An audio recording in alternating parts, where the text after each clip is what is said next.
Ta-da!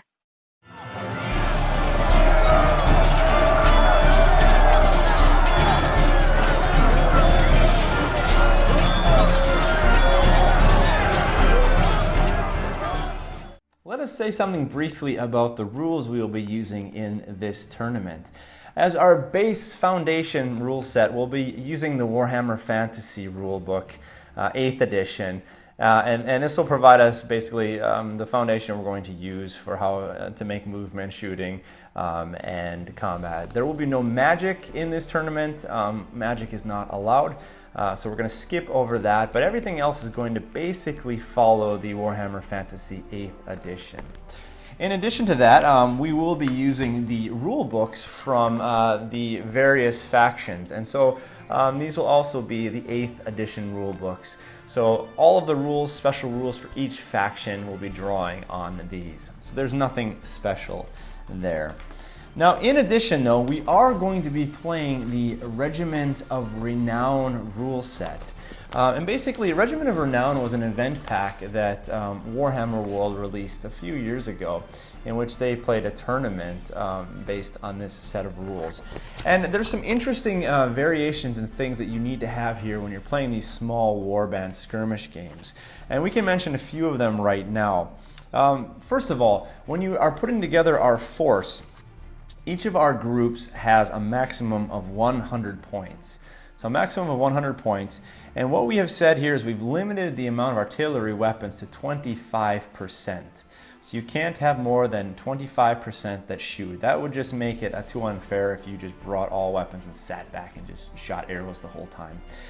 So 25% artillery weapons, and also we have limited it to maximum of 20 models because we don't want to have 30, 40, 50 models. Some of these cheaper models are just running over and just swarming the other forces. So 20 models total, and no lords or heroes, keeping it pretty simple, and no more than 3 wounds on your figurines. So if you have a leader who is having 3 wounds and he gets upgraded, he cannot take more wounds, maximum 3 wounds. We don't want to have a single model be so way overpowered that he or she can just destroy the other forces.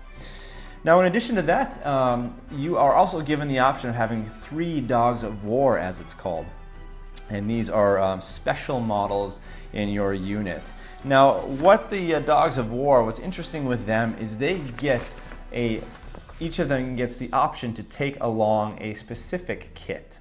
Now, what the kit is are different options for weapons, or different options for ammunition, different weapons for armor or cloaks or things like that, which give your dog of war just a little bit of extra specialness and extra boost when they enter the combat. I went ahead and made kit cards out of this page, and so what I'll be doing is I will be assigning kit cards to the dogs of war, so we'll know very clearly who's the dog of war in our specific warband. You can also give 1 piece of kit to your leader, and sometimes we'll do that as well.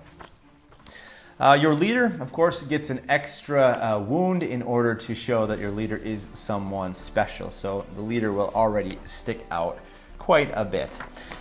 At the end of each game, we are going to go ahead and take the winning warband, and the leader will then roll on a chart to see what kind of upgrades that he or she gets to take with to the next battle. So essentially, this is like Mordheim in a sense. We're going to be building up on experience and skill as we play, so that as you come to the final game, your leader should be pretty strong and pretty powerful. A couple of examples here.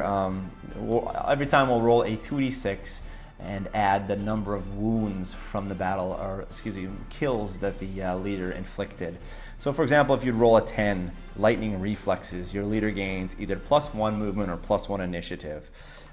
13, a living legend, your leader gains either +1 wound, +1 attack, +1 strength, or +1 toughness.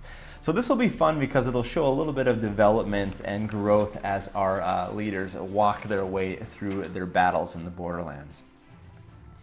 One more thing we should mention here is that when we're dealing with the specific scenarios, what we're going to do is be playing the scenario that they have called Not One Step Back. And what is interesting with this scenario is that we basically will set out on a 4x4 battlefield and we'll roll like normal for deployment and for first turn. And what we'll do here is we'll play a maximum of 6 rounds. And if we get to 6 rounds, at the end of the sixth round, the 6 game turn, we will count up victory points and determine the winner that way. Otherwise, the way that we determine who wins is either, of course, one warband wipes out the other completely. That means that warband that did the wiping out would be the winner. Otherwise, we have what happens more often is there will be a routing that occurs. Now, what happens is that when your warband drops to less than 50% of what it began with, on its next turn, the beginning of its next turn, it has to take a leadership test on the highest leadership in the warband.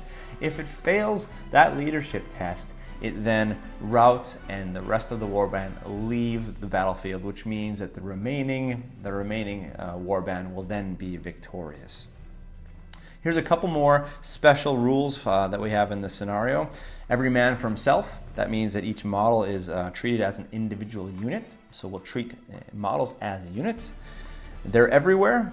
Every model has a 360-degree line of sight for all purposes, shooting, declaring charges. So you don't have to worry about exactly the angles that you're looking at the people you're charging or shooting. They're counting on us, so only wounds caused in combat count towards combat resolution. Get back in the fight. Buildings are impassable. We cannot enter buildings.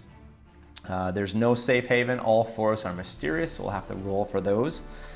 Here and now, this means that all of your models have to start on the board. You can't use special deployment rules such that miners have, ambushers, things like that. And then the routing test, this is what I already mentioned, that we take a route test if you get below 50%.